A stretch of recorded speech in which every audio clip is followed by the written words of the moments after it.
Hello, नमस्कार। आशा है आप लोग अच्छे होंगे और पढ़ाई कर रहे होंगे। तैयारी आपकी अच्छी चल रही होगी। हम लोग यूजीसी नेट कॉमर्स के प्रीवियस पेपर देख रहे हैं और कंटिन्यूसली देख रहे हैं कि हम लोग क्लास देख रहे हैं, आप लोग भी देख रहे हैं। निश्चित रूप से क्लास देखने से आप लोग ज्ञान में वृद्धि हो रही होगी। आप लोग कमेंट भी कर दिया करिए यदि आपको कमेंट करने की कोई इच्छा आती है तो। नहीं आती है कोई प्रॉब्लम नहीं है, ओके। क्योंकि एज योर विश, जैसी आपकी इच्छा है वैसा आप करिए। हम लोग यूजीसी नेट कॉमर्स का प्रीवियस पेपर देखते देखते 2020 तक पहुंच चुके हैं, राइट। अब हम लोग का आज देखना है अक्टूबर 2020 का इवनिंग शिफ्ट का पेपर।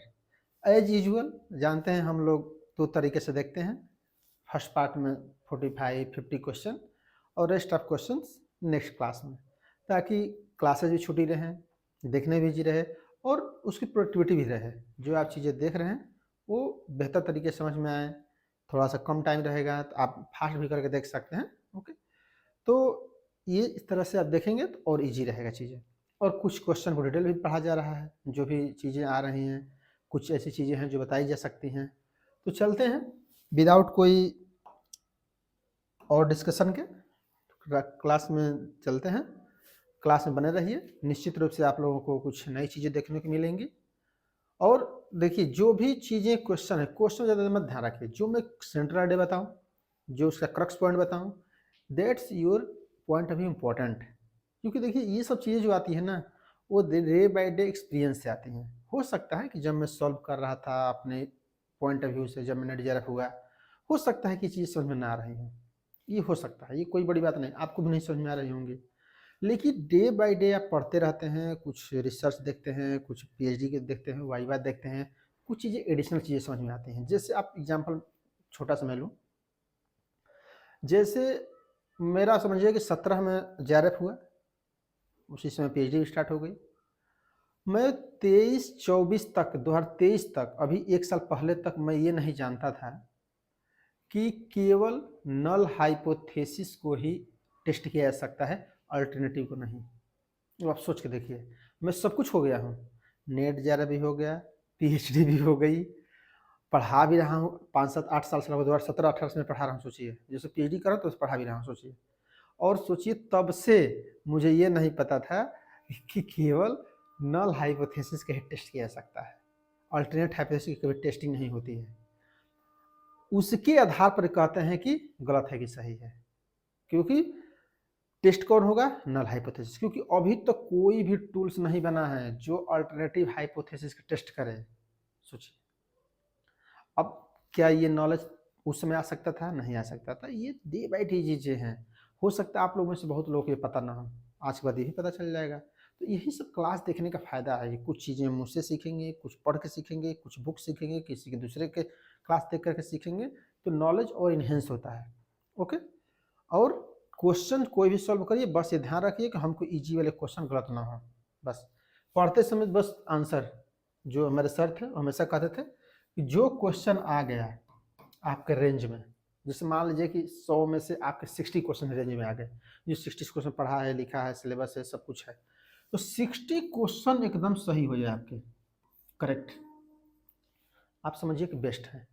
और एक्यूरेसी पूरी रहे, शुद्धता, एक एक्यूरेसी, तो समझिए कि आपका हो जाएगा। प्रॉब्लम कहाँ पर आती है कि बच्चे क्या करते हैं, क्वेश्चन देखने के चक्कर में बहुत ज़्यादा देख लें, ये देख लें, वो देख लें, ये पढ़ लें, वो पढ़ लें, किसी को क्लियरली नहीं देख पाते हैं। इसका मतलब क्या है कि दो चीज़ें यहाँ पर बहुत क्लियरली याद रखिए। देखिए, हमेशा मैं बताता भी नहीं हूँ क्योंकि मुझे बहुत अनावश्यक चीज़ बोलना पसंद भी नहीं है।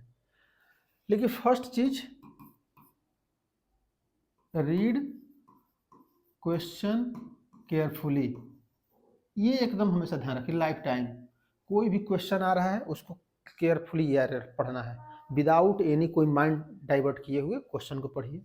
और सेकेंड पर हमेशा ध्यान रखिए कि जो इजी क्वेश्चन है, जो आपके रेंज में है, जो सिलेबस से आया हुआ है, जो पढ़ा लिखाया हुआ है, जो आपकी एक बार दो बार नज़र से गुजरा हुआ है, उसको अच्छा से गुड क्वेश्चन टैकल करना है। गुड क्वेश्चन, जो अच्छे क्वेश्चन है उसको गुड तरीके से या टाइम लेकर के सॉल्व करिए बढ़िया से, ये गलत ना हो। प्रॉब्लम क्या होती है, जो क्वेश्चन नहीं आ रहा होता है उसको क्वेश्चन ज़्यादा ध्यान से पढ़ते हैं, जो आ रहा है वो तो उसको ध्यान नहीं पढ़ते हैं, ध्यान से आंसर नहीं देते हैं। ये नहीं होना चाहिए, क्योंकि ये मान करके चलिए कि मैं हमेशा ये बात करता हूँ, जो इस बात को समझ गया है कि अगर 100 क्वेश्चन हैं, मैं कई बार ये कहता हूँ, क्योंकि रट लीजिए इस बात को, 80 क्वेश्चन इसमें से 20 क्वेश्चन इसमें से पहले से हटा दीजिए कि इसको ना पढ़ना है ठीक से, ना आंसर देना है ठीक से, इसको बाहर कर देना है। अब क्या करना है, केवल 80 क्वेश्चन को हमको केयरफुली पढ़ना है और गुड क्वेश्चन को अच्छा से आंसर देना है बस। और इसमें से कोशिश करना है कि इतनी एक्यूरेसी रखना है कि 60 क्वेश्चन 65 क्वेश्चन आराम से सही हो जाए बस। और 20 क्वेश्चन का या तो सी ऑप्शन या तो बी ऑप्शन लेके मार के चल दीजिए घर। और ये 20 क्वेश्चन जो टाइम बचे, टाइम अगर कम पड़ रहा है, इस 80 क्वेश्चन को पढ़ने में लगाइए, ताकि जो क्वेश्चन आ रहे हैं, जो क्वेश्चन अच्छा से आपके रेंज में है, जो आपके नॉलेज में है, वो एक भी गलत ना हो, एक्यूरेट हो, एक्यूरेसी रहे। अगर 50 क्वेश्चन ही आ रहे हैं आपके रेंज से, 50 क्वेश्चन में 48-46 क्वेश्चन तक सही हो जाए, ये ध्यान रखना। प्रॉब्लम कहाँ पर होती है, 80 क्वेश्चन को जल्दी पढ़ेंगे, 20 क्वेश्चन कितना स्लो स्लो पढ़ेंगे, सब टाइम इससे बर्बाद कर देंगे। 20 क्वेश्चन को ध्यान मत रखिए, क्योंकि पास होना है ना, इंटेलिजेंट थोड़ा ना 20 क्वेश्चन सॉल्व करके। वो 20 क्वेश्चन कोई बता पाएगा? कोई नहीं बता पाएगा, कोई नहीं, कोई नहीं, कोई नहीं बता पाएगा। इवन टीचर को बैठा दिया जाए, वो भी अपने सब्जेक्ट पूरा नहीं बता पाएगा। इस बात को समझिए, क्योंकि जो पढ़ाने वाला है ना, बनाने वाला, वो बहुत हाई लेवल का है, 30 साल से वही पढ़ा रहा है, और एक सब्जेक्ट बना रहा है कोई क्वेश्चन पेपर, और नोट कौन बनाएगा? सोचिए, अगर कोई मान लीजिए कि इनकम टैक्स पढ़ा रहा है, मैं 3-4-5 साल से इनकम टैक्स पढ़ा रहा हूँ, 15 साल बाद मुझे इनकम टैक्स से कोई पेपर बनवा ले, तो आप मान लीजिए 10 क्वेश्चन बाद 10 क्वेश्चन कोई सही कर पाएगा? किसी की हिम्मत है? नहीं कर पाएगा। जो भी करेगा 7, 8 या बहुत इंटेलिजेंट होगा 10 कर लेगा। मान लीजिए हम 10 क्वेश्चन, लेकिन 100 में उनके 10 थोड़ी कर लेगा, कि मार्केटिंग में 10, HRM मार्केट में 10, स्टेटिक्स भी 10, इन्वायरमेंट भी 10, सब 10-10 कर लेगा कोई? कोई नहीं कर पाएगा। क्योंकि हो सकता है कि उसका इनकम टैक्स ज़्यादा तैयार हो, मार्केटिंग ज़्यादा तैयार हो सकता है 100% निकाल ले जाए, लेकिन सब निकाल पाएगा? नहीं निकाल पाएगा। तो इसलिए कुछ चीज़ों को ये सब जानते रहिए रियलिटी में। और जो ये सब नहीं समझते हैं, यही 20 क्वेश्चन पढ़ते हैं, 20 क्वेश्चन फंसे रहते हैं, 20 क्वेश्चन टाइम बर्बाद किए रहते हैं, 20 क्वेश्चन को खोजते रहते हैं घर पर भी, अरे ये नहीं आया, ये नहीं आया, अरे उसके कहाँ चक्कर में पड़े हो, वो आए ना भाड़ा जाए, समझे? जो 80 क्वेश्चन है वो सही होना चाहिए बस। और किसी भी पेपर से अगर 20 क्वेश्चन आप बाहर कर देंगे, देखिएगा आप कितना क्वेश्चन ईजी हो जाएगा। कहा कितना टाइम बच गया, हम तो ही करते थे। 75 क्वेश्चन आता था, पहले ही 15 क्वेश्चन को बाहर किया रहता था मैं। 15 क्वेश्चन ज़्यादा लंबा वाला पढ़ना ही नहीं है ठीक से, उसको देखा जाएगा, टाइम मिलेगा तो पढ़ेंगे तो ज़्यादा चाहिए। अब मेरा फोकस क्या था, 60 क्वेश्चन पे। ये 60 क्वेश्चन अगर मेरे पढ़े लिखे से आ गया, उसको मैं ध्यान से सॉल्व करता था, क्योंकि उसके लिए मेहनत किया हूँ, उसके लिए पढ़ा हूँ, सिलेबस पढ़ा हूँ, और वो आ गया है, आ गया तो उसको अच्छा सही करिए। और 15 क्वेश्चन टाइम मिल गया तो अच्छा से पढ़ेंगे, नहीं तो 15 क्वेश्चन तुक्का लगाएंगे, और क्या होगा। लेकिन 60 क्वेश्चन जब टाइम, 15 क्वेश्चन का टाइम बच गया ना, अब इसका 15 मिनट 20 मिनट एक्स्ट्रा टाइम मिला, अब इसको सही करिए, एक्यूरेट रखिए उसको, तब देखिए कैसे नहीं होता है, डेफिनेटली हो जाएगा। लेकिन प्रॉब्लम क्या है कि ये 60 क्वेश्चन के चक्कर में 15 क्वेश्चन ज़्यादा टाइम मिल जाता है, और इसमें कम मिलता है, जो आता है वो 2-4 गलत हो जाता है, कंपटीशन से बाहर। ये काम मत करिए। तो इतना आज के लिए ज्ञान पर्याप्त है, नेक्स्ट कभी और चीज़ें बताई जाएंगी, लेकिन जो मैं बोला आप खुद समझेंगे तो आपको समझ में आएगा कि मैं क्या कहना चाह रहा हूँ, राइट। चलिए क्वेश्चन देखते हैं। Meaning of unpaid seller, unpaid seller कौन है?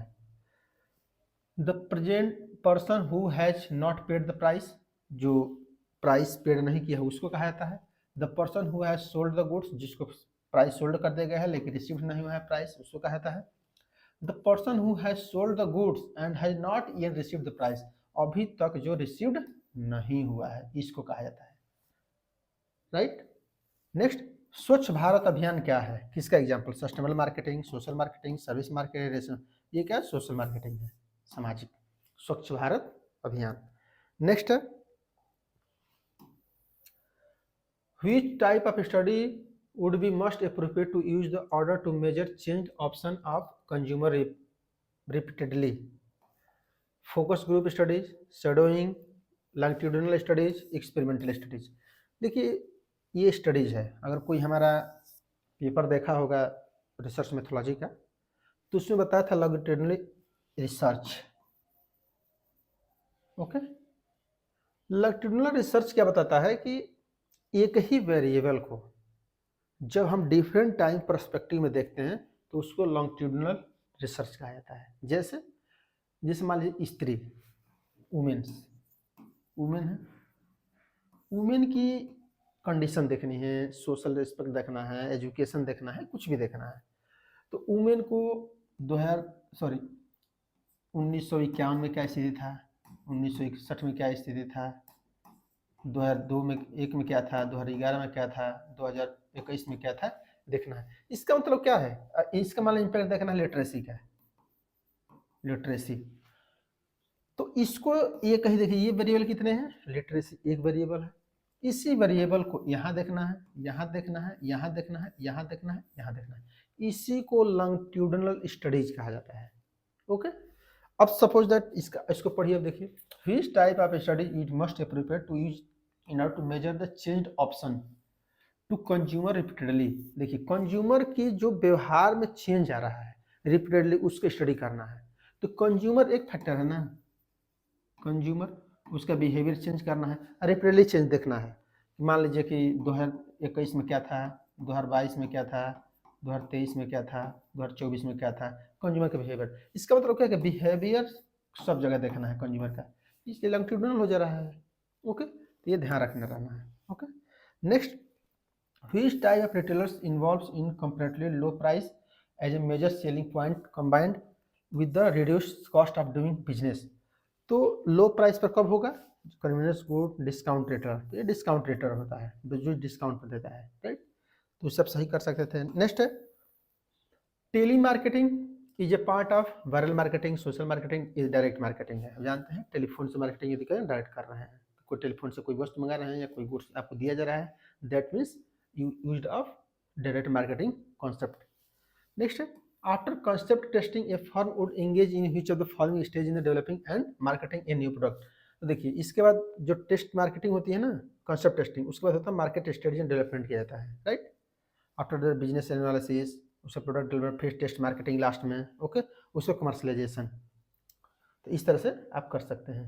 जैसे फर्स्ट पे क्या होगा, idea generation, idea generation, screening, okay, screening के बाद आता है ये टेस्ट मार्केटिंग, आफ्टर दैट ये, फिर ये, फिर ये, फिर ये, और उसके बाद लास्ट में कमर्शियलाइजेशन, कमर्शियलाइजेशन और वाणिज्यीकरण होगा, राइट।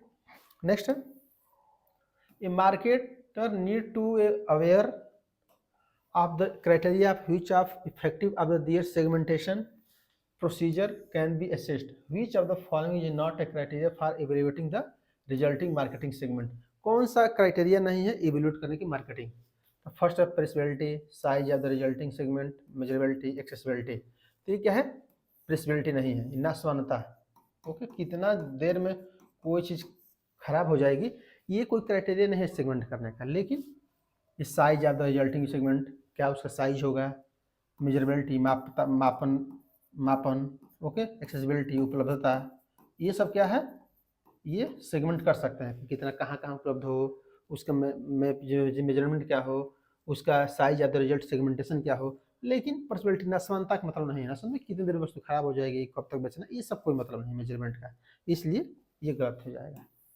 नेक्स्ट है, skimming in e banking refers to, skimming क्या है, identify fraud, copyright, violent information for credit cards, multiple transaction, one credit, ये क्या है, तो ये है रियल में फ्रॉड वाला स्कीमिंग। स्कीमिंग रियल में क्या है, फ्रॉड वाली चीज़ है कि आप इसको फ्रॉड वाली चीज़ें इंफॉर्मेशन लेने को कहा जाता है।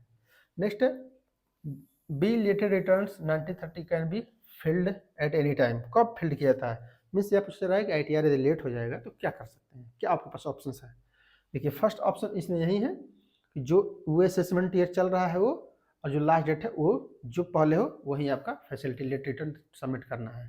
तो देख लीजिए इस पर कौन, before the expiry of relevant assessment year, ये before the expiry 1 year from relevant assessment year, expiry date से पहले वाला 1 साल नहीं, before the expiry of relevant assessment year और before the assessment year is complete which year is, यही option सही है। Before the expiry relevant assessment year means जो असेसमेंट ईयर समाप्त हो रहा है उससे पहले, या before the assessment is complete, जब असेसमेंट आपका कंप्लीट हो रहा है, जो पहले होगा वही आपका लेट तक सबमिट कर सकते हैं, राइट। जिसमें मैंने लेट आप सबमिट करना है तो अब ऐसे थोड़ी 31 मार्च के असेसमेंट समाप्त हो रहा है, उसके बाद करेंगे तो नेक्स्ट ईयर आ जाएगा ना, फिर असेसमेंट स्टार्ट हो जाएगा। तो जिस असेसमेंट में जिसमें 2024-25 में आप में है, 24-25 के असेसमेंट में करना है, ओके। या तो before the assessment is complete, जब असेसमेंट कंप्लीट हो जाए उससे पहले, जो दोनों पहले हो जाए उसी को आपको मानना है, ओके। नेक्स्ट है tax audit is compulsory in case of person carrying on business whose gross turnover क्या है 1 करोड़ रुपीज है, ओके। ये ध्यान रखना 1 crore rupees. Mister X is entitled to transport allowance of 1800 per month commuting from his residence to office and back and spend 14,000 per month exemption shall be allowed। देखिए चाहे वो office जाए, चाहे जहाँ जाए, चाहे इधर से आए, जिधर जाए, कोई 1600 रुपये पर मंथ टैक्स फ्री है, ओके।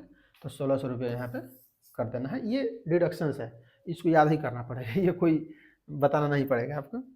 नेक्स्ट है believes, attitude, traditional, expectation which are shared group members is called. तो जो बिलीव्स हैं, एटीट्यूड्स हैं, ट्रेडिशंस, एक्सपेक्टेशन है, उससे कहता है, क्या कहता है, group norms, group communication, group communication, group norms है, ये मापन, ग्रुप मतलब पैरामीटर्स, नॉर्म्स है, इसको कहा जाता है। नेक्स्ट है which of the following method is not a part of the off job training. देखिए on job training, off job training, 2 types की ट्रेनिंग्स होती हैं। First training sensitivity training, transactional training, apprenticeship, conference training. ये देखिए क्या है, off job training है, off job training है, लेकिन ये ऑन जॉब ट्रेनिंग है। अप्रेंटिस जैसे किसी MBA कर रहा होगा या कोई ITI कर रहा होगा, देखते होंगे अप्रेंटिस के लिए किसी दूसरी कंपनी में जाते हैं वर्क करने के लिए, तो इसी कॉन्सेप्ट को बताया जा रहा है कि उसको ऑफ जॉब ट्रेनिंग नहीं कहा जाता है, राइट, वो ऑन जॉब ट्रेनिंग है। In a moderately skewed distribution, which of the following equation indicate the relationship among the mean median mode। देखिए जो मैं बताया था, जो इससे पहले क्लास में देखे होंगे उसमें बताया था, मोड इक्वल टू क्या होता है, mode equal to 3 median minus 2 mean, ये ध्यान रखना है। तब देख लीजिए 3 मीडियन 2 मीन, ये आपका सही हो जाएगा। तो ये सब, ये तो इजी था क्वेश्चन। अब जब ऐसे क्वेश्चन आ जाता देर नहीं करने में सही, ओके। देखिए यहाँ if on average 2 customer arrive shopping mall पर मिनट, मतलब एक शॉपिंग मॉल है उसमें 1 मिनट में 2 लोग आते हैं, what is the probability that given minute exactly 3 customer will arrives. और ये दिया है E0 - 2 1353, ओके। अब देखिए इसमें क्या है कि इक्वेशन है, उस इक्वेशन का ध्यान रखिए। इसमें क्या है, Px equal to E minus lambda x divide by x factorial, okay. यहाँ पर क्या हो जाएगा, इसके बराबर 0.1353 मल्टीप्लाई 8 क्यों है, x है ना 2, तो यहाँ पर x, उसके बाद जो ये 3 है इसको क्या करेंगे, फैक्टोरियल करेंगे, ओके। 3 फैक्टोरियल, तो फैक्टोरियल कैसे होता है, इसकी जगह पर ऐसे समझिए, 3 का फैक्टोरियल ऐसे होता है 3 × 2 × 1, तो ऐसे 3 दूनी के 6 हो जाएगा। तो 0.1353 मल्टीप्लाई बाई 8 डिवाइड बाई 6, तो आप इसको करिएगा, जो ऑप्शन आएगा वही आपका सही हो जाएगा। तो इतना आ रहा है, इस तरह से आप कर सकते हैं, राइट। नेक्स्ट है गुडनेस ऑफ फिट, बिना सोचे समझे का इसका टेस्ट। गुडनेस ऑफ फिट आया, गुडनेस ऑफ फिट, होमोजेनिटी, ये सब चीज़ें क्या है, वो का इसका टेस्ट बिना कुछ सोचे, ओके। नेक्स्ट है in a survey people are chosen from class, friends are neighbour for the purpose of knowing their preference for a certain brand soft drink and example of.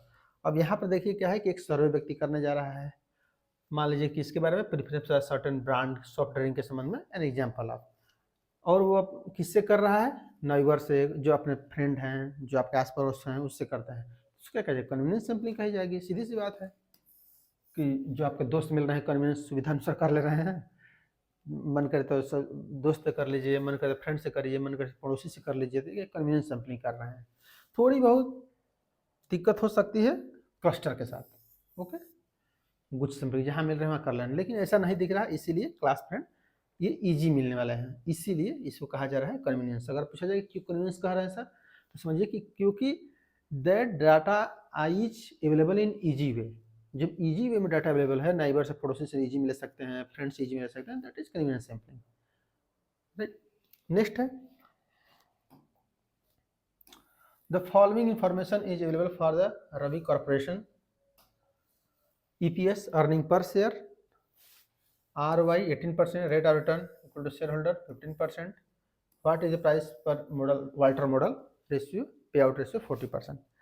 देखिए इसको आप जानते हैं कि ये फार्मूला है डिविडेंड पॉलिसी का, प्राइस का, D प्लस R बटा में K E minus D divide by K, ये है। लेकिन इसको आप सॉल्व करेंगे ना तो कन्फ्यूजन हो सकता है, तो सबसे जो मैं इजी तरीका बता रहा हूँ इसकी जगह पर देखिए ऐसे लिखिए फार्मूला को, D plus R E minus D divide by K, ऐसे तो इजी से सॉल्व कर पाएंगे। ओके, तो अब देखिए पे आउट रेशियो है, इसका मतलब जितना मिलेगा उसका 40% डिविडेंड में दिया जाएगा और रख लिया जाएगा, इसका मतलब ये है। अब इसको कितना मिल रहा है 4 रुपये, तो 4 रुपये का 40%,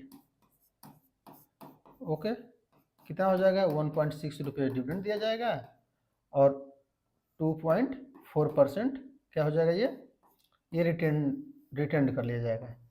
ओके, ये क्लियर हो गया। रिटर्न ऑफ इन्वेस्टमेंट आर के जगह पे 18% हो जाएगा और के की जगह पे 15%, जो रिटर्न ऑफ रिटर्न रिक्वायर्ड है ना वो के है।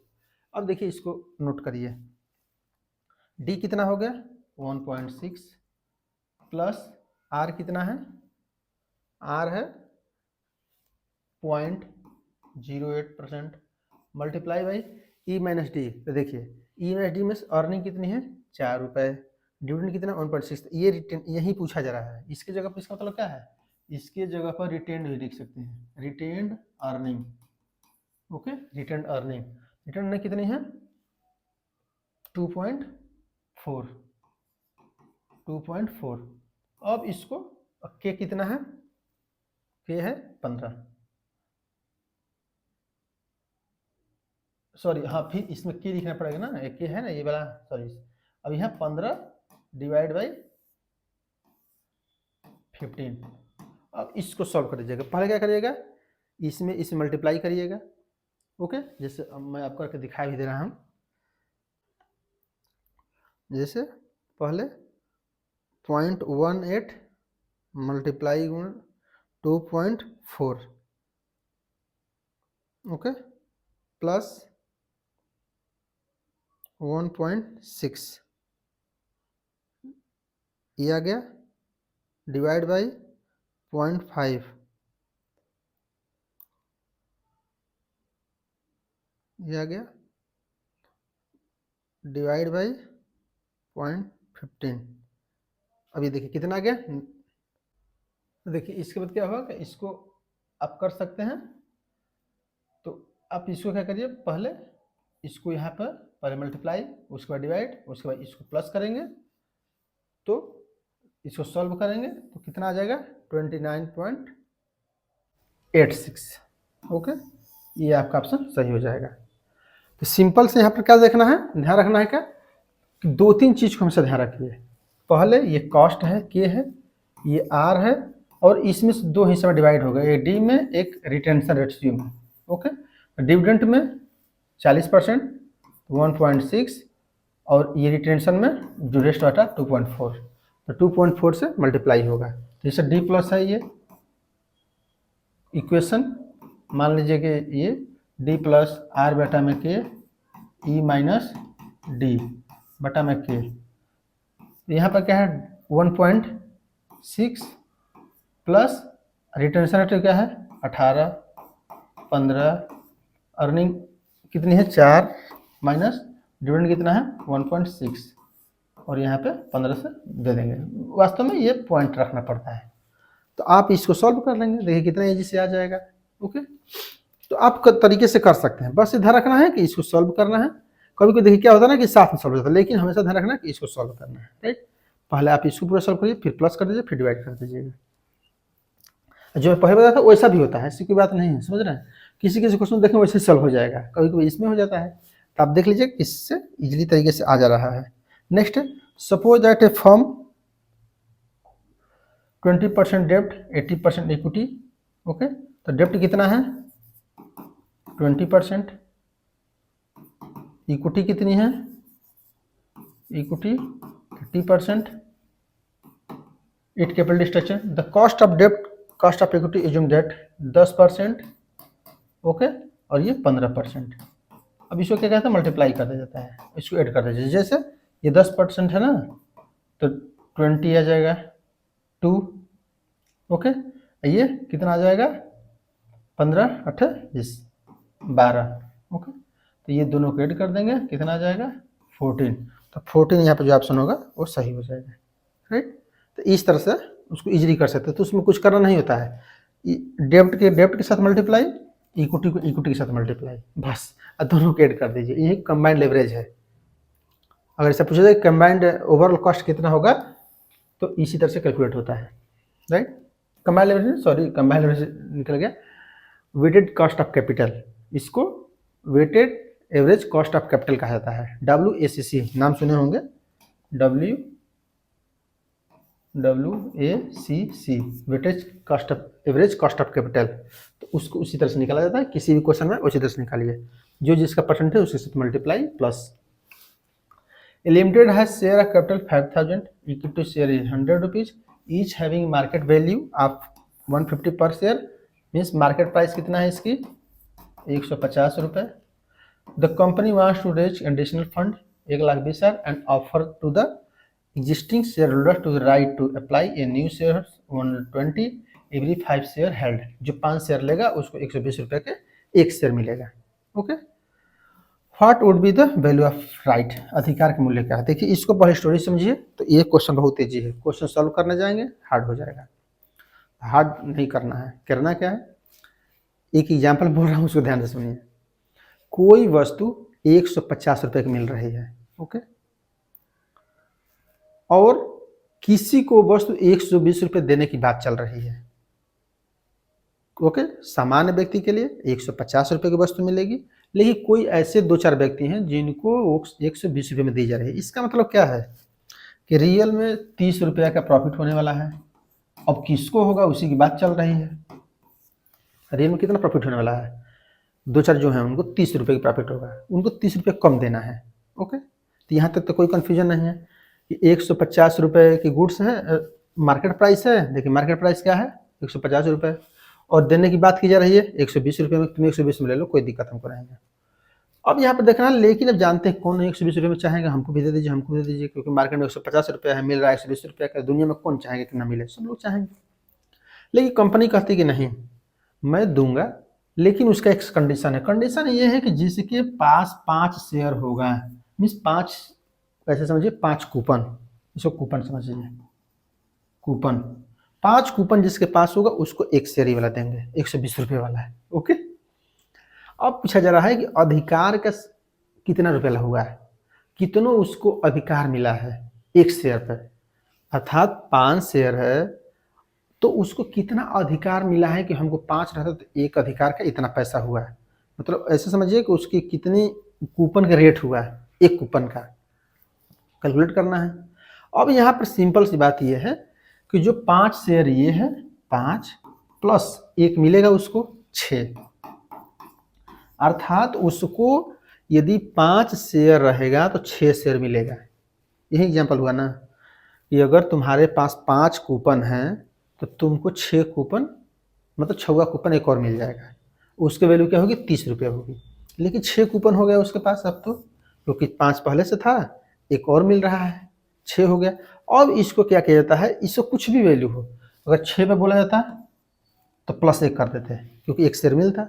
7 होता प्लस 1 कर देते, 8 हो जाता है। 9 पर एक शेयर मिलता तो 9 प्लस 1 करते, 1 क्यों करते, क्योंकि एक उसको मिलता इसलिए। अब इसमें क्या करना है, सिंपल से 5 प्लस 1 6 से डिवाइड कर देना है, जो 5 आएगा वही आपका आंसर हो जाएगा, राइट, सिंपल। और ये सब क्या लिखा है कहानी, इसके चक्कर मत पड़िए, जो मैं बोला हूँ उसको एक बार रिवर्स करके देख लीजिए, दोबारा देख लीजिए, तिबारा देख लीजिए, कॉन्सेप्ट क्लियर हो जाएगा हमेशा के लिए, लाइफ टाइम के लिए। क्योंकि जो मैं बोला हूँ वही एक्चुअल कंडीशन है। और सब तो स्टोरी बस लिखी गई है टाइम पास करने के लिए। Which one of the following is the most persistive and sustaining objective of financial decision making. तो ये क्या है, वैल्यू मैक्सिमाइजेशन। ध्यान रखिए, लाइफ टाइम कोई सोते हुए पूछे कि कंपनी किस लिए चलती है, तो वैल्यू को मैक्सिमाइज करने के लिए। कोई भी कंपनी प्रॉफिट मैक्सिमाइजेशन नहीं है, इस बात को ध्यान रखिए। ये फाइनेंशियल मैनेजमेंट का पहला पॉइंट है।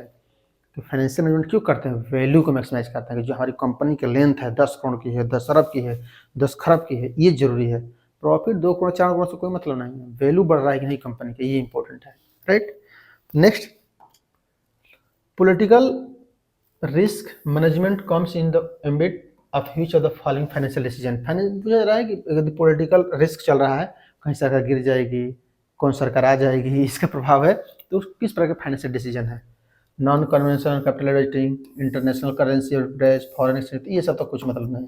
थोड़ा बहुत यह कन्फ्यूजन हो सकता है या यहाँ पे हो सकता है। तो ये मल्टीनेशनल कैपिटल इन्वेस्टिंग है। जब मल्टीनेशनल तरीके से कैपिटल इन्वेस्टिंग करेंगे कि हम इंग्लैंड में पैसा लगाएं, कि अमेरिका में पैसा लगाएं, कि जापान में पैसा लगाएं, कि साउथ कोरिया में लगाएं, कि नॉर्थ कोरिया में लगाएं, तब आपको पॉलिटिकल रिस्क देखना पड़ेगा। वहाँ ट्रम्प की सरकार है कि जो बाइडेन की सरकार रहेगी, क्या होगा, ये सब चीज़ें। तो इसको मल्टीनेशनल पर कहा जाता है कि जब आप मल्टीनेशनल यूज करेंगे तभी तो जरूरत पड़ेगी पॉलिटिकल, नहीं तो क्या जरूरत है। नेक्स्ट है, एक company purchase a machine on 1/1/2015 for a sum of 60,000, 60,000 रुपये की एक मशीन परचेज की गई है। The retail price index on date 150, index price कितनी है 150। What is the value of machine according to CPP, okay, current price purchasing method on December 2015 when the price index is 200। Simple सी बात समझिए, जो लोग इनकम टैक्स में capital पढ़े होंगे गेन, वो इसको सॉल्व कर सकते हैं इजीली। उसी का एक क्वेश्चन है, बस जबरदस्ती बताया जा रहा है कि करंट प्राइस परचेजिंग वाला है, इससे कोई मतलब नहीं है। सिंपल सी बात समझिए। ये एग्जाम्पल कि कोई गुड्स 1 जनवरी को परचेज की जा रही है, कितने की है वो 60,000 की, ओके। उस साल उसका जो इंडेक्स है वो इम्पोर्टेंट नहीं है, इस लास्ट में उसका इंडेक्स कितना है ये जरूरी है 200। इसका मतलब क्या है, और डिवाइड करेंगे 185। अभी मैं बता दे रहा हूँ क्यों लिखा जा रहा है, ऐसा डिवाइड किया जा रहा है, तो आपको और लॉजिकल क्लियर हो जाएगा। इसी को सॉल्व कर देना है, जो आएगा वही आंसर हो जाएगा। सिंपल सी बात ऐसे समझिए कि कोई वस्तु 60,000 रुपये की थी, ओके, तो जो इंडेक्स था 150 रुपये, पहले इंडेक्स समझ लीजिए तो और क्लियर हो जाएगा। इंडेक्स मीन्स ये है कि कोई प्रॉपर्टी है, मान लीजिए कि हमने 2015 में खरीदा, 2016 में बेच दिया, तो क्या अगर मान लीजिए कि 10 लाख के परचेज किए, 15 लाख के सेल करते, क्या 5 लाख रुपये प्रॉफिट हुआ, कहेंगे नहीं।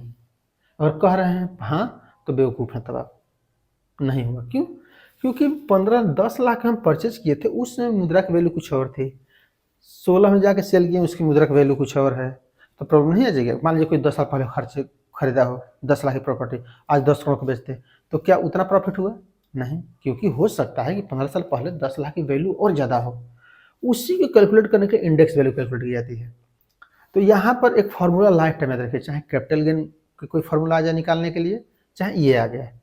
सिंपल से क्या होता है, इसकी जगह पे जो मूल्य है ये तो रहेगा ही, यहाँ पर ब्रैकेट में लिख लीजिए सेल्स ईयर इंडेक्स, जिस वर्ष सेल्स करेंगे, ओके, या जिस वर्ष का निकालना हो, ये डिवाइड परचेज ईयर इंडेक्स, और ये कभी तो कम आएगा जब आप कैपिटल गेन सॉल्व करेंगे, कोई भी सॉल्व करेंगे, यही ध्यान रखना है कि परचेज ईयर कब था और सेलिंग ईयर कब था। तो सेल से मल्टीप्लाई कर देना है, परचेज ईयर से डिवाइड कर देना है, जो आएगा तो देख लीजिए कितना आ जाएगा, ओके, 8,000 रुपये, ओके, ये आपका सही हो जाएगा। Next, X and Y partners in a business sharing profit and loss in the ratio of 3:2, they admit Z as a new partners 1.5 share in profit. अब देखिए ये सब क्वेश्चन कितना इजी है, बताइए, ये सब क्वेश्चन कितना खुश हो जाना चाहिए बच्चों को। ये क्वेश्चन मैं बताते तो थक गया हूँ, कितना बताना होता है। देखिए इसमें क्या करना होता है, यहाँ से स्टार्ट करेंगे, 1/5 है, टोटल किसी भी पार्टनरशिप के जो प्रॉफिट होता है 1 होता है, 1 डिवाइड बाई 1.5, ये क्या हो जाएगा 4.5, 5, 5 मल्टीप्लाई 1, 1 माइनस 1 4/5। अब सिंपल से क्या करना है, ये क्या है, x का मान लीजिए 3/5 और y का हो जाएगा 2.5, हो गया कि नहीं। ये 5, 3/5 2/5। अब क्या करना है, इससे सब में मल्टीप्लाई कर देना। जैसे a का पूछा जाए 4.5 डिवाइड में मल्टीप्लाई बाई 3/5। b का पूछा जाए मान लीजिए तो 4/5 मल्टीप्लाई बाई 3.2/5। ओके, ये 3 है। ओके, अब देखिए ये क्या हो गया, 12, 25, 8, 25 और c का क्या है 1.5 है, 1/5। अब इसको क्या करना है, लास्ट में 25 लाना है बस, क्योंकि समय 25 है इसलिए 25 से लाना है, सिंपल सा।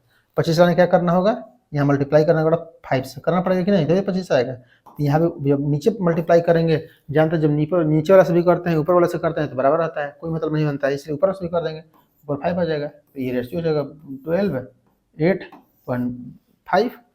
तो ये क्या हो जाएगा 12, 8 और 5 कहाँ है, 12 और 5। ये कितना ईजी है, ये सब क्वेश्चन बहुत ईजी है। अब जैसे ये क्वेश्चन है, देखिए कितना ईजी है ये if activity ratio of A firm 80 and capacity ratio 20 find out the efficiency ratio. अब देखिए एक्टिविटी रेशियो इक्वल टू होता है, देखिए ऐसे activity ratio equal to capacity ratio multiply by efficiency ratio. अब देखिए एक्टिविटी रेशियो 80 दिया है, कैपेसिटी रेशियो 120 दिया है। ओके, मल्टीप्लाई करना है इफिशियंसी से।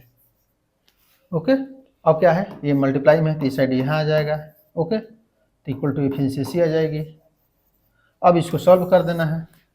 ओके, जो सॉल्व कर 120 में 80 से मल्टीप्लाई कर देना है, सॉरी डिवाइड कर देना है, ये क्या आ जाएगा 6.6। ओके, ये आंसर हो जाएगा।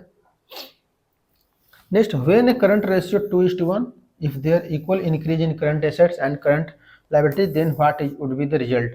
देखिए कोई भी यदि 2 है ना, सिंपल से समझिए, जैसे 2 डिवाइड बाई 1, इसका मतलब ही ना है current assets divide by current liabilities.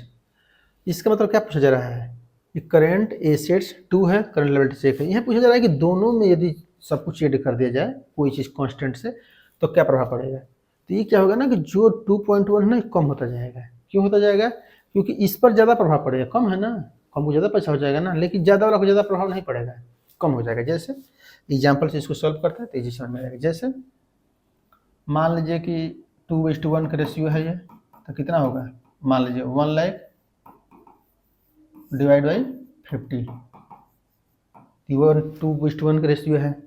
मान लीजिए हम 10,000 इसमें बढ़ा देते हैं और 10,000 इसमें से बढ़ा देते हैं, क्योंकि क्वेश्चन तो यही पूछ रहा है। 10,000 इसमें बढ़ा दीजिए, अब क्या हो गया 1,10,000 डिवाइड बाई 60। ओके, 331। अब क्या हो गया, ये मान लीजिए कि 6, ये 1 हो ही जाएगा, यहाँ क्या होगा 6 1 और यहाँ कितने में से 5 6 50, तो 8.8। ओके, इतना मान लीजिए कि आ गया, डिवाइड करेंगे तो उतना आ जाएगा, फिर मान लीजिए कि 83 आ जाएगा। ओके, अब सोचिए कि जो 2:1 का रेशियो था ये कितना का हो गया, 1.831 रेशियो हो गया कि नहीं, तो इससे कम हो गया कि नहीं, जबकि जोड़े थे इक्वल ही तभी कम हो गया, इसीलिए decrease in current ratio decrease होती है। ओके, देख लीजिए ऐसा ही होता है। Next, which of the following is A correct equation. देखिए इस इक्वेशंस को पढ़ने से पहले एक चीज़ समझ लीजिए, जो उसको पढ़ लेंगे समझ लेंगे तो आपको इजी हो जाएगा, क्योंकि उसी को चेंज करना है। देखिए ओपनिंग कैपिटल है ना, ओपनिंग कैपिटल, ओके कैपिटल, मान लीजिए कुछ है, इसमें ऐड क्या क्या करेंगे, अगर इसमें सेट करना हो तो पहले additional capital. Okay, additional capital क्या है, कोई हिस्सा आ गया मान लीजिए, उसको ऐड कर देंगे। फिर प्रॉफिट कहीं से आ गया, उस प्रॉफिट को ऐड कर देंगे इसमें से। ओके, पूंजी में ये भी बढ़ जाएगा। और मान लीजिए कोई ड्राइंग में क्या होता है, निकालना। आप मान लीजिए कि ड्रॉ कर लेते, लेस क्या करेंगे, ड्राइंग। ओके, अब आ गया।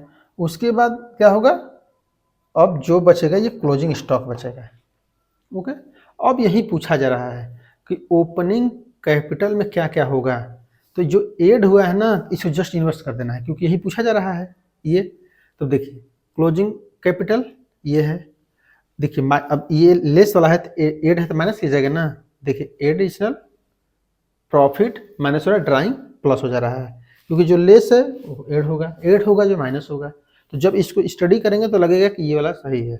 ओके, जब इस तरह से सॉल्व करेंगे, क्योंकि ये पूछा जा रहा है तो अब नीचे से चलना है ना, क्लोजिंग स्टॉक लेस करना है तो प्लस करना है, क्योंकि उसी के साथ का है ये भी लेस किया जा रहा है, वो भी लेस किया जा रहा है, और ये दोनों ऐड हुआ है तो दोनों को माइनस कर देना है, एडिशनल कैपिटल प्रॉफिट माइनस कर देना है। इस तरह से ये सही हो जाएगा, राइट। नेक्स्ट है in penetration pricing a business firm than the penetration is complement पे, तो इसका तो कोई दिक्कत नहीं है। तो business to success deeper market penetration is keeping price is low पे रखी जाती है। Suboptimal allocation of resource under the monopoly to causes social welfare loss is often inferred, dead weight loss,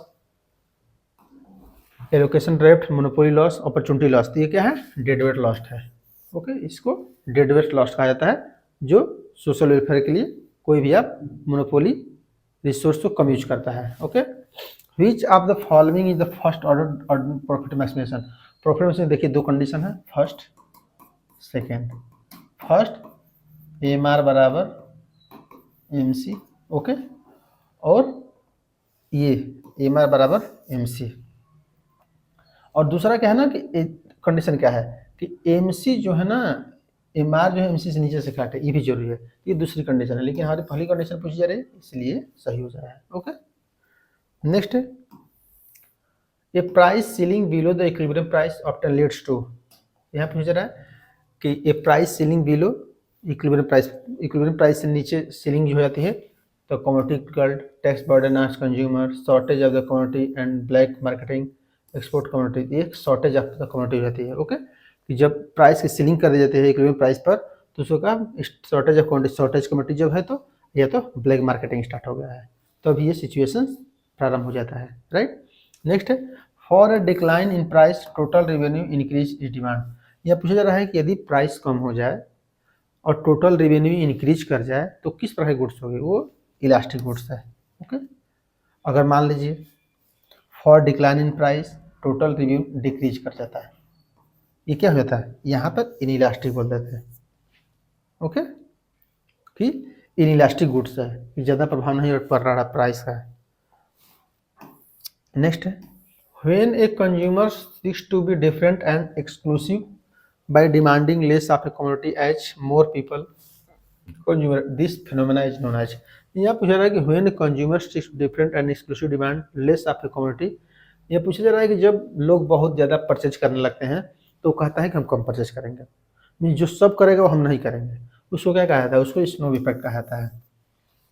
okay, जैसे सब लोग purchase कर रहे हैं तो हम नहीं परचेज करेंगे अब, क्योंकि सब लोग को मिल रहा है, क्यों परचेज करें, इसलिए स्नो इफेक्ट है, वो धनी लोगों के साथ होता है। जैसे सब लोग अरे सब लोग ये परहेज करें, हम क्यों, जैसे मान लीजिए कि पार्ले जी का बिस्किट है, पार्ले जी बिस्किट सब यूज करते हैं, देखिए धनी लोग नहीं खाते हैं, क्यों, कहते हैं पार्ले जी कौन खाए, तो सब लोग खाते हैं तो हम ही खाएं। इसको कहा था कि आप स्नो इफेक्ट कर रहे हैं। और मान लीजिए कि यहाँ लेस नहीं मोर हो जाता तब क्या होता, तब हो जाता बैंडवेगन इफेक्ट। बैंडवेगन इफेक्ट क्या बताता है कि जब कोई गुड्स ज़्यादा लोग परचेज करते हैं उसी को हम भी परचेज करेंगे, तो उसको कहा जाता है बैंडवेगन इफेक्ट। मतलब सब लोग कर रहे हैं इसलिए हम भी करेंगे, सब लोग ले रहे हैं, हम ना जैसे मोबाइल होता है, सब लोग देखिए सबके घर में मोबाइल है, हमारे घर में नहीं है, क्यों नहीं होना चाहिए, होना ही चाहिए। ओके, सबके घर में कार है, हमारे घर में नहीं है, होना ही चाहिए, ये बैंडवेगन इफेक्ट है। नेक्स्ट है which of the following policy has lost seen consumption implementation of GST. GST consumption सबसे बड़ा टेंशन क्या हुआ है, फिजिकल पॉलिसी का, क्योंकि फिजिकल पॉलिसी कमजोर हो गई है। कमजोर इसलिए हो गई ना क्योंकि टैक्स नहीं मिल रहा है, सेंट्रल गवर्नमेंट जब चाहे टैक्स बढ़ा रही है, सेंट्रल गवर्नमेंट पावर चला गया है, इसलिए ये थोड़ा टेंशनेबल आइटम हो गया है, इसलिए फिजिकल पॉलिसी पर ज़्यादा प्रभाव पड़ रहा है।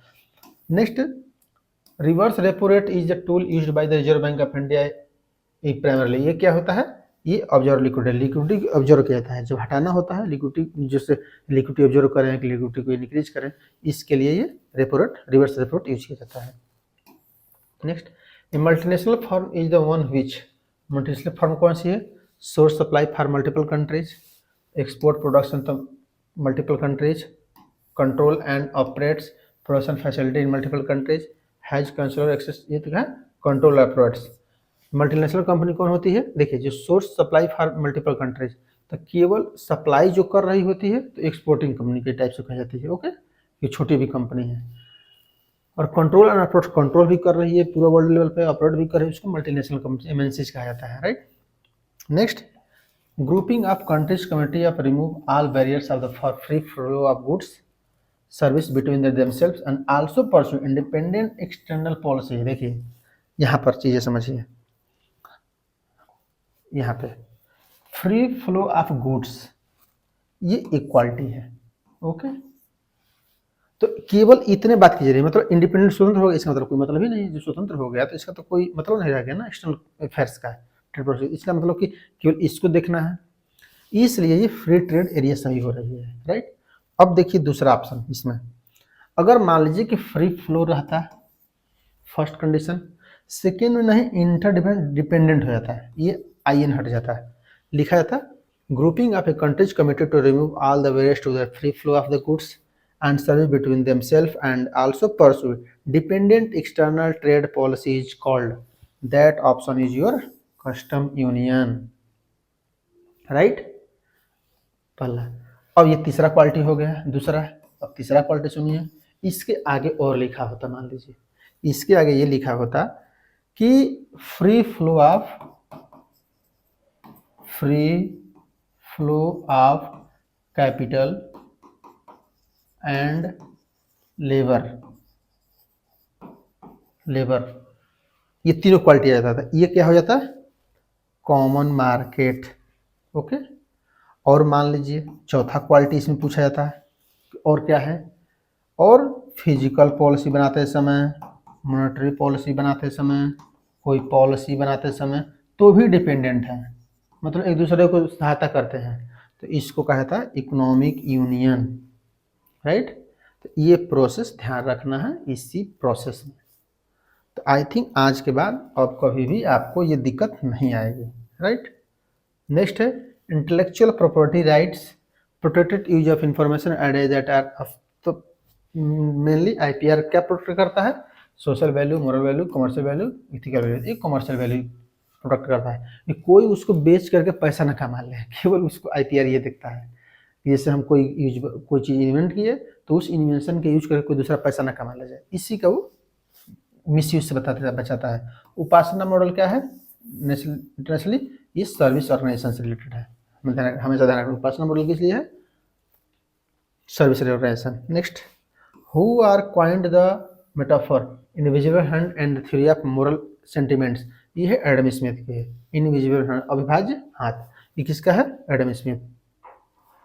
बस ऐसे समझिए ना, अनडिवाइडेड लेबर की बात की जा रही है। ओके, तो वो बोले हैं कि लेबर डिवाइडेड नहीं होती, अनडिवाइडेड होती है, उसी कहा जा रहा है। नेक्स्ट है the defenders of the sustainability approach towards corporate social responsibility point that's, ये क्या है, कॉर्पोरेट सोशल रिस्पॉन्सिबिलिटी क्या करता है, all economic activity exist with this biosphere of the total support of life, मतलब ऑल इकोनॉमिक एक्टिविटी को देखता है जो कि बायोस्फीयर में हमारे ऑल लाइफ को सपोर्ट कर रहे होते हैं। Okay, the success of business must be जज ओनली अगेंस्ट प्रॉफिटेबिलिटी, केवल वही बिजनेस को सक्सेस माना जाएगा जो प्रॉफिटेबल है, ये CSR से कोई मतलब नहीं है, CSR से। Okay, people have a strong ethical duty catch no harms and only a prima facie duty of prevent harm, prima facie नहीं है, right. Next, business sole pro responsibility means एकमात्र रिस्पॉन्सिबिलिटी क्या है, to fulfil the economic function they are design to serve, कैसे serve किया जाए, goods कैसे दिया जाए, ये भी नहीं है। Customer service is most important, क्या कस्टमर सर्विस इंपॉर्टेंट, नो, तो केवल क्या है, जो लाइफ है उस लाइफ को किस परसेंट बचा, ये ब्रॉड सेंस में यूज हो रहा है, इसीलिए केवल फर्स्ट ऑप्शन आपका सही हो जाएगा। Okay, next, objective of the energy management and audit invariable includes which of the following in the business enterprise, minimising cost energy consumption, क्या एनर्जी कंजम्पशन को मिनिमाइज करना होता है, ओके, एनर्जी मैनेजमेंट में। मिनिमाइज वेस्ट एनर्जी कंजम्पशन, यदि कोई minimise waste हो रहा है एनर्जी का, ऊर्जा का, उसको मिनिमाइज किया जाता है, सही है। स्केलिंग या harmful impact of population in health of natives, क्या स्केलिंग हार्मफुल मापता है इम्पैक्ट पॉल्यूशन का हेल्थ ऑफ नेटिव, ये इसका नहीं है, राइट, इसका प्रभाव को मापने का काम नहीं है, ओके, उद्देश्य। और मिनिमाइजिंग इन्वायरमेंटल डिग्रेडेशन, तो इस किस प्रकार से इन्वायरमेंटल डिग्रेडेशन जो अब कम हो जाए, इसको ध्यान रखना, तो ये सही है। तो फर्स्ट, सेकंड और फोर्थ सही है, थर्ड आपका गलत है, राइट। नेक्स्ट है, अब देखिए ये क्वेश्चन है, कोई मतलब नहीं है, ये उस समय आया था इसलिए इस क्वेश्चन को छोड़ दीजिए, ये मैनुअल नहीं है, कोरोना के टाइम में आया था, वो कोरोना चला गया है, अब उसका कोई मतलब नहीं है, वो करंट अफेयर्स का क्वेश्चन था, उसको सॉल्व कर मत करिए, राइट। नेक्स्ट है, organisational socialisation is one a very important aspect of orientation, the introduction of new employee to the enterprise, which of the following are not design to the socialisation of new managers, तो जब नया manager कोई आ रहा है तो उसको क्या socialisation, समाजीकरण क्या नहीं ध्यान रखा जाता है। पहला, एक्विजिशन ऑफ वर्क स्किल, तो उसका स्किल एबिलिटी क्या है, ध्यान रखा जाता है, okay. Adoption of appropriate of role behaviour, वो कौन सा रोल बिहेवियर अडॉप्ट कर रहा है, ये भी ध्यान रखा जाएगा।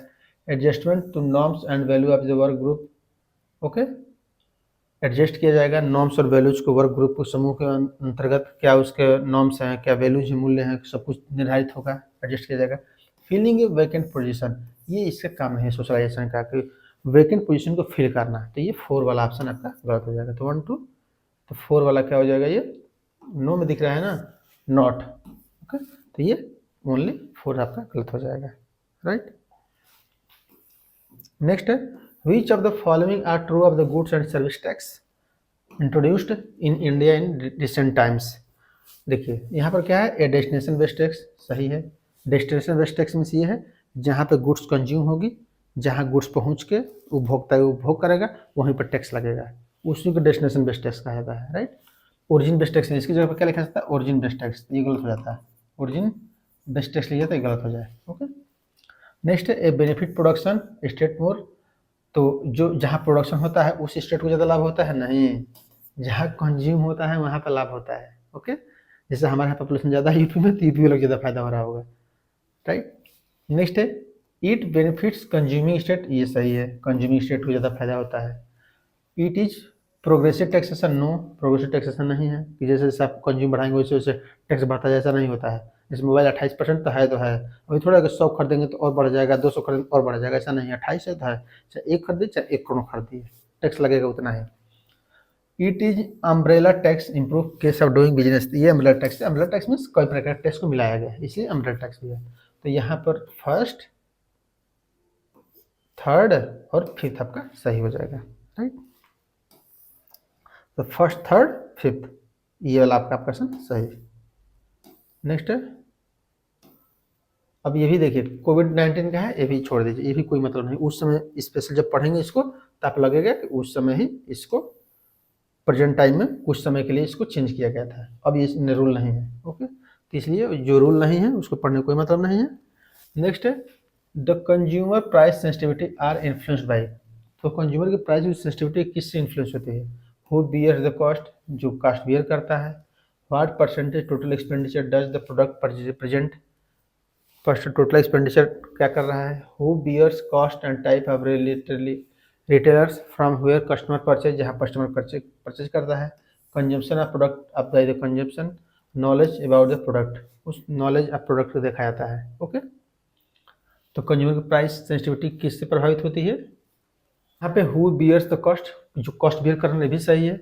Who percentage total expenditure does product represent, जितना प्रोडक्ट रिप्रेजेंट हो रहा है उसका टोटल एक्सपेंडिचर कितना है, ये भी जरूरी है।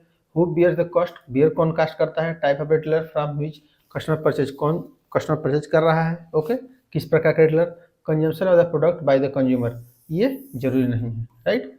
प्रोडक्ट कंज्यूमर जो कंजम्पशन कर रहा है उसको, तो इसको ध्यान में रखना और सब सही है, ओके। तो इसको हटा देना है, फोर्थ है और सही है, राइट। 1 2 3 5, ये वाला है, यहाँ पर 3 होगा, ध्यान रखना है, राइट। नेक्स्ट है which of the following are readily accepted distinct characteristic of the service that create unique strategy challenge. तो सर्विस देने के लिए क्या क्या जरूरत होती है? इनफ्लेक्सिबिलिटी की जरूरत नहीं है, फ्लेक्सिबिलिटी की जरूरत है, इंसेपरेबिलिटी की जरूरत है, इंटेलिजिबिलिटी होती है, इनसिक्योरिटी इसकी जरूरत नहीं है। तो ये फर्स्ट और फिफ्थ नहीं रहेगा। ओके, तो फर्स्ट फिफ्थ जहाँ जहाँ होगा यहाँ पे ये हो जाएगा 3rd 4th 5, सॉरी सेकेंड से कहाँ होगा? 2nd 3rd 4th। ओके, 5 नहीं, फर्स्ट और 5 नहीं रहेगा क्योंकि इसमें अनम्यता है, इसकी जरूरत नहीं है, और इनसिक्योरिटी, ओके, असुरक्षा की कोई महत्व नहीं है। Next, suppose a customer who purchase only 2 goods is making utility maximisation choice, then price of the 1 goods decrease. यहाँ पे हो जा रहा है कि सपोज एक कस्टमर 2 गुड्स परचेज कर रहा है, एक गुड्स उपयोगिता ज़्यादा हो रही है, और देन प्राइस ऑफ 1 गुड्स, एक गुड्स की कीमत घट जाए, तो क्या होगा? ये देखिए, the consumer purchasing power will be increase. तो सही बात है, कंज्यूमर की परचेजिंग पावर इंक्रीज कर जाएगी। The consumer total utility will be increase, total utility increase कर जाएगी। क्या? The consumers money income will be increase, money की इनकम इंक्रीज नहीं करेगी। तो ये फर्स्ट और सेकंड हो जाएगा, फर्स्ट और सेकंड, राइट। क्योंकि मुद्रा इंक्रीज थोड़ा करेगी, सेटिस्फेक्शन इंक्रीज कर जाएगा, क्योंकि कम हो गया है तो उसको खुशी हो जाएगी, उस पैसे का दूसरी जगह यूज कर लेंगे, इसलिए उसकी परचेजिंग पावर भी इंक्रीज कर जाती है, right. Which of the following could be problems with consumer interview? तो कंज्यूमर के इंटरव्यू लेने में क्या प्रॉब्लम हो सकता है? ए नॉन रैंडम सैंपलिंग, सही बात है, नॉन रैंडम सैंपलिंग यूज कर सकते हैं। अ डिफिकल्ट प्रॉब्लम सॉल्व करेंगे, कोई प्रॉब्लम नहीं है, क्योंकि आप वो प्रॉब्लम नहीं है। ओके, तो इसलिए रिस्पॉन्स आइडियाज बायस हो सकता है, रिस्पॉन्स जो दे रहे हैं बायस हो सकता है, ये भी हो सकता है, ये भी 1/3, राइट, ये सही हो जाएगा ऑप्शन। नेक्स्ट है process casting is appropriate for which of the following forms. तो प्रोसेस कास्टिंग में क्या होता है? जो एक से ज़्यादा प्रक्रिया, जैसे चीनी बन रहा हो, कपड़ा बन रहा हो, ऑयल बन रहा हो, तो ये सब क्या कई प्रक्रिया से गुजर रहा होता है, उसी में प्रोसेस कास्टिंग यूज की जाती है। जहाँ प्रोसेस चल रहा हो, जैसे लॉजिस्टिक या ट्रांसपोर्ट फर्म्स, इसका कोई मतलब नहीं है। ओके, यहाँ कोई प्रोसेस नहीं होता। फार्मास्यूटिकल एंड हेल्थ केयर नहीं, यहाँ पर फार्मास्यूटिकल में क्या होता है? Batch costing. अगर आ जाता है बैच कॉस्टिंग, अगर मान लीजिए यहाँ बैच कॉस्टिंग आ जाता है, ओके, तो क्या होता है? ये ऑप्शन आपका सही हो जाता है, राइट। टूरिज्म एंड हॉस्पिटलिटी, इससे कोई मतलब नहीं है। ऑयल रिफाइनरी, ऑयल रिफाइनरी में ये प्रोसेस कॉस्टिंग, प्रोसेस होता है ना, फर्स्ट में ऑयल निकाला जाएगा, रिफाइन किया जाएगा, उसको प्योरीफाई किया जाएगा, केमिकल और डाला जाएगा, सेल किया जाएगा, तो प्रोसेस है, इसलिए इसमें केवल ऑयल रिफाइनरी में यूज होता है, 4th में, right. Next, in order to calculate capital adequacy ratio, the bank are required to take into consideration which of the following risk. कौन सा रिस्क है? क्रेडिट रिस्क है, मार्केट रिस्क है, operational risk है। तो यहाँ पर कौन सा रिस्क है? यहाँ पे सभी प्रकार का रिस्क है। ओके, ABC सब रिस्क है, right. Next, identify one which of the 3 mutually reinforcing pillars Basel third capital regulation are based. यहाँ पूछा जा रहा है कि पिलर्स जो थर्ड हैं कौन कौन से थे? मिनिमम कैपिटल स्टैंडर्ड, सही था, कैपिटल स्टैंडर्ड मिनिमम रखना चाहिए। Supervisory review of capital adequacy, ये भी सही था। क्रेडिट रिस्क मैनेजमेंट, ये नहीं था। Okay, market discipline, okay, management control, तो ये, तो यहाँ पर क्या हो जाएगा? फर्स्ट ले लीजिए, सेकेंड ले लीजिए,